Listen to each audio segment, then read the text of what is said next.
Want to ask you a question, and I need you to be honest with yourself when you answer it.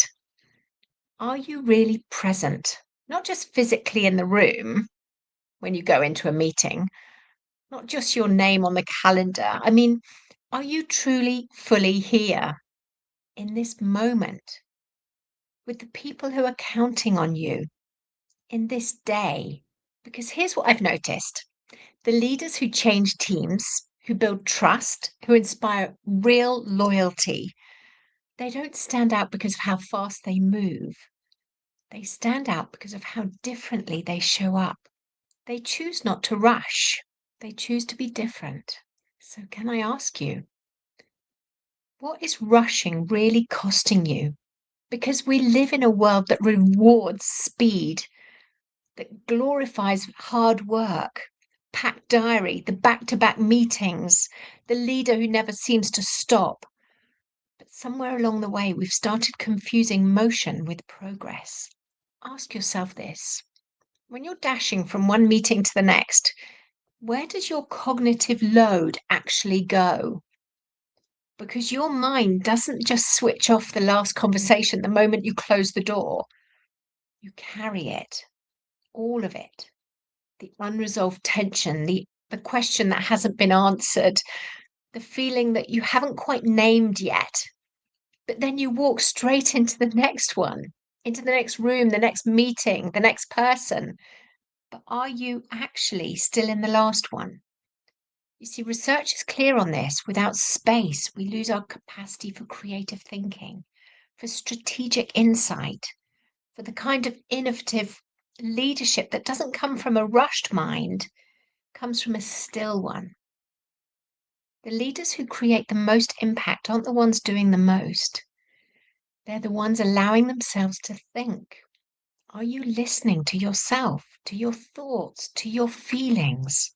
Here's something most leaders never get asked: are you actually taking space and time to listen to those thoughts and feelings? Because when you're constantly performing, constantly delivering, constantly being needed, you stop checking in with yourself, don't you?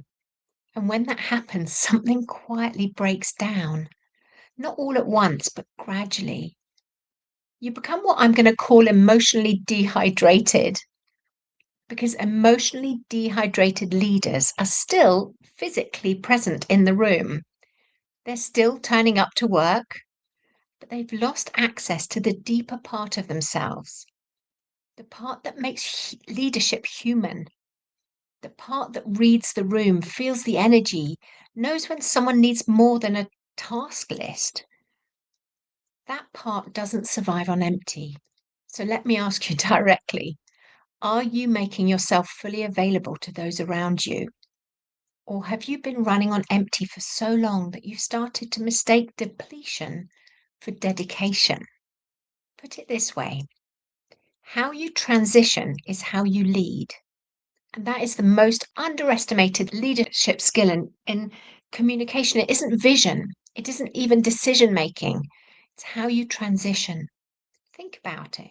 How do you move from one moment to the next? Are you carrying the weight of the last situation into the next one? Or do you consciously choose to arrive fresh? Because how you transition is how you turn up. And how you turn up is how your team experiences you. Are you still in your last meeting when you're supposed to be leading the next one? Are you physically present, but mentally somewhere else? And do the people around you feel that? Because they do feel it. Teams are extraordinarily good at sensing when their leader hasn't quite arrived. And that gap between where you are and where they need you to be, that's the space where trust quietly erodes. Can I make a suggestion? Space is a leadership strategy. I want to reframe something for you. Space, taking that time, is not the opposite of productivity. Space is the source of it. When we allow ourselves that space, real, intentional, unscheduled space, we create the conditions for creativity to emerge, for strategy to form, for our best thinking to surface. The greatest leaders throughout history haven't been the ones who worked the hardest. They've been the ones who thought the most clearly. Here's the thing. This doesn't require a retreat. It doesn't require a week off. It doesn't require a complete restructure of your life. You can take just even 5 minutes and create genuinely valuable space for yourself to recover, reset, refill, return to yourself. You could take 30 minutes of scattered, half-present, unfocused time and still feel just as depleted at the end of it. It's not about the length, it's about the intention. How about today? You take one small action, simple, immediate, and I would suggest transformative. Between your next 3 commitments, take even 5 minutes. Call it your transition gap. And in those 5 minutes, do 3 things.